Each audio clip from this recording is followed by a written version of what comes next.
RC from Mountaintop Joiner Shop here. This is the fifth and final part of my tool cabinet tour, and in it I'll be talking about the exterior of the cabinet and the base, and what was the inspiration for its design and how it came together.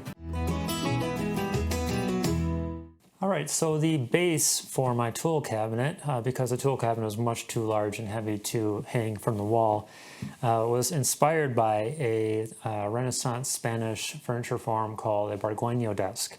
Now, a bargueño desk is basically a chest on a stand, and that stand can either be a cabinet like a chest of drawers, or it can be what they call a pie de puente. And the pie de puente is basically a trestle base. It has multiple legs on each side that are attached to trestle feet or sled feet. Normally they would have stretchers between these middle legs in stiles, but what I did in this case was forgo that for an extra space for storage, which is this shelf right here. And I actually had the shelf cut out so it actually bypasses these center legs altogether. So I have 6 legs and 2 feet and a shelf under there. And in the end, I didn't end up using a shelf for much. That wasn't, good looking. I have an old transition plane under here that's just kind of there for looks. And I also keep a little ceramic bowl down here that has an old piece of sock that's saturated with oil. So when I put away my tools, I can just give them a quick wipe down. My shop is actually exceptionally dry. The relative humidity in here usually hovers around 30%. That said, I think it's a good habit to be in to wipe down your tools with regularity, just to help with things like fingerprints and the oil on your fingers. So I keep that down there when I'm not, having it over at the bench and using it there. I ended up putting 3 drawers in my pie de puente. Typically, all you see with the pie de puente is these extensions that come out to support a fall front from the cabinet, hence the desk part of bargueño desk. But I wanted extra storage, and I wanted kind of spillover room for if I ended up with more tools than would fit in the cabinet, I would have a place to put them. Ultimately, what I have in these drawers is things like PPE. So I have my dust mask in here, some safety glasses, hearing protection, that kind of thing. I actually built these drawers way overbuilt. So these are hand-cut dovetails with maple sides. And what I ended up using for the drawer bottom is actually 12 mil ply, or half-inch ply. I figured, in case I want to store bowling balls in here or something, or cannonballs. And I actually have it supported by a groove all the way around the drawer, including the back. So I way overbuilt these. But you never know when you're going to want to store cannonballs in your tool cabinet. So in the middle drawer, the wide drawer, is where I actually do have some spillover tools. I have things like a chasing hammer in here, chasing and repoussé tools. I have carving gouges. I don't do much in terms of hand carving, so I don't really use these tools all that much, but I have them, so I figure I may as well hold on to them in case I do kind of get more into that aspect of woodworking in the future. So I have the room for them. I may as well keep them around. So that's what I have in that big middle drawer. And you're going to laugh when you see what's in the final drawer.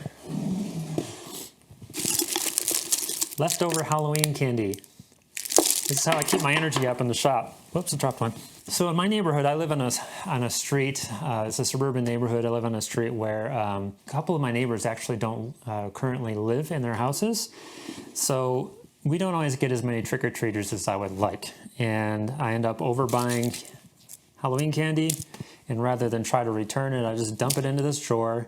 And then for most of the rest of the year, I can come over here and grab a little pick-me-up, a little sugar boost. So that's why I keep in that drawer. I'll talk about the upper cabinet next, because there's a couple things about that that are unique as well. So this is the upper cabinet for my tool cabinet, and this takes some inspiration from the Studley tool chest. I actually did hand-cut mitered corner dovetails all around, and you'll notice that the way I oriented the pins and tails is opposite of what you would usually see. The H.O. Studley tool chest is actually like this, where the tails are actually on the top and bottom of the case. And there was some bewilderment as to why that was the case, but to me, the reason for that seemed pretty apparent. When you have a lot of weight on a door, that door is basically trying to pull the case side off, the weight of it.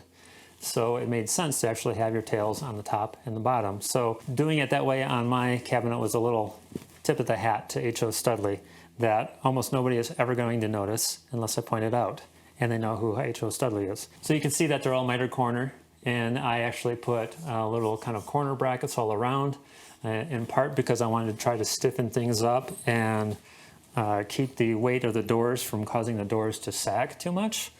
I imagine that no matter what, you're going to get a little bit of sagging almost no matter what you do, but I did my best. And you can see rather than use piano hinges, I used just a set of 3 hinges on each side.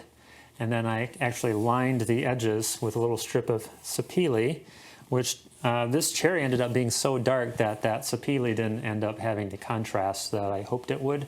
But that's just the way it worked out, and that's that. So it doesn't bother me too much though. Now the way these doors close is you'll notice that on the lower left-hand corner of this door, I have a little latch. A little post comes out the bottom there. So I will close the left-hand door first, like that. And then I'll bring the right-hand door around, and I have a full mortise lock there. And I have a little brass escutcheon plate that I kind of cut out with hand saw and filed and buffed to kind of give it a dull sheen. And I have a little lock for it to keep any potential ne'er-do-wells from getting in here. I ended up running, instead of putting any kind of handles on the door, I actually ended up running the stiles right up past the rails. So I actually have a little lip up here. So when I unlock it, I grab it up here, and that is how I open the doors. And that's a nice little decorative thing that I think if I ever do double doors again, I'll do that little decorative and functional way of putting a handle on the door if I want it to be a nice and clean look like that. Another thing that I did, I think for the first time, was veneer the door panels with handmade amate bark paper from Mexico. So this is made by the Otomi people, among others. In Mexico, they're an indigenous tribe down there that has been making paper like this for many, many centuries, perhaps millennia. There are actually like Aztec codex that were done on amate bark paper because I didn't have papyrus, of course. This paper, when you buy it in its natural state, I don't find particularly attractive. I'll go grab a piece so you can see what it looks like. So here's a piece of that amate bark paper, and you can see it's nice and wrinkly. This piece is really dusty because it's been hanging out in my shop for a long time.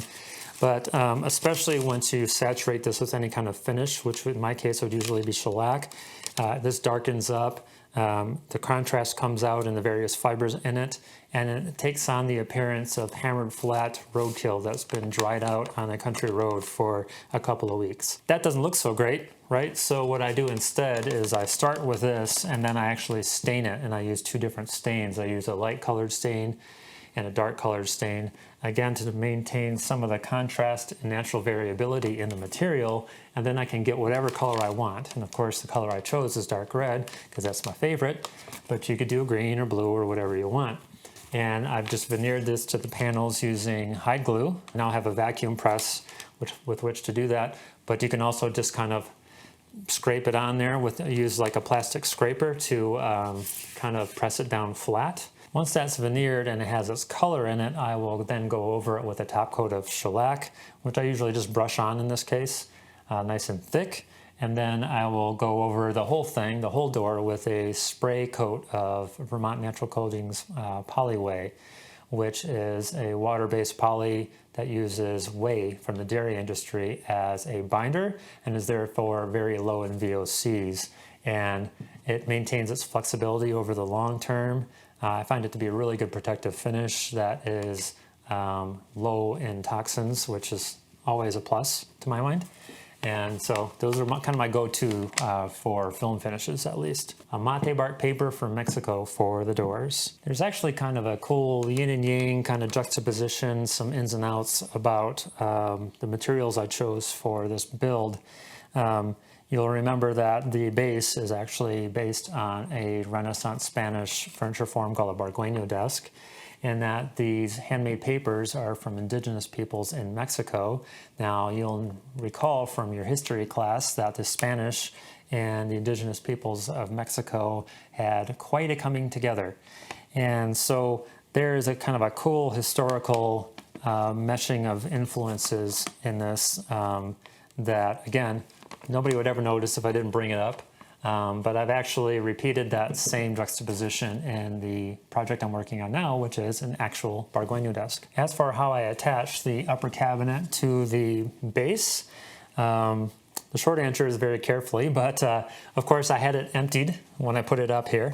And I actually have underneath here, you'll notice that it's kind of like a kind of a floating cabinet, that it's not sitting directly on the lower case or the base here. So what I did was I have ebonized walnut all the way across the front and running back on the sides. The side pieces of ebonized walnut are actually cut at a 45 such that they create a dovetail way or dovetail key.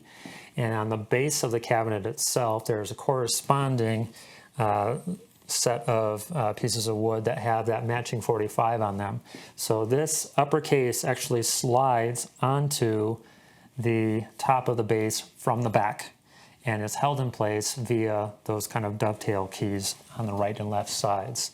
And then I moved it back to the wall to cover up all the ugly that's back there, because there's all kinds of screws and things in the back that hold tool holders in place. This was always meant to go against the wall.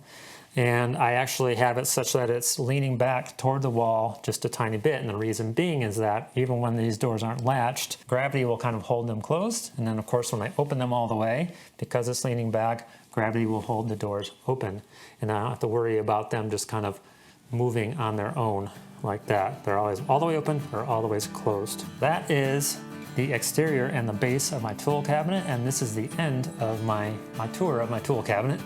And I hope you enjoyed it. I hope you enjoyed seeing what tools are in it and the little notes that I had about them. Everybody's toolkit is, of course, unique to them. And it's always up to the user to decide what the best tool for them is. But that's what works well for me. And yeah, hope you liked it. So thanks for watching. Now, if you like what you saw here, please hit like and subscribe. It would help me out a lot. Also hit the little bell icon if you want to be notified anytime I release a new video. And if you didn't like what you saw here, keep it to yourself, pal. Or watch one of my other videos. You might like one of those. Thank you for watching.